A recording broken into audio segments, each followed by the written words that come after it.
Cut open the box.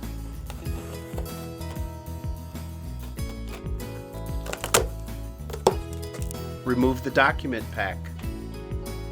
Remove the packing material. Remove the power cord. Carefully lift out the printer. Remove the plastic bag.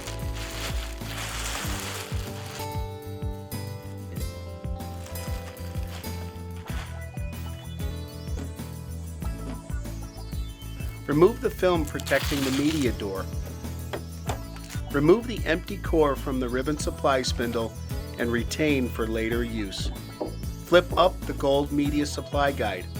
Rotate the gold printhead lever up to open the printhead. Remove the label used in shipping. Close the printhead. Save all the packing materials.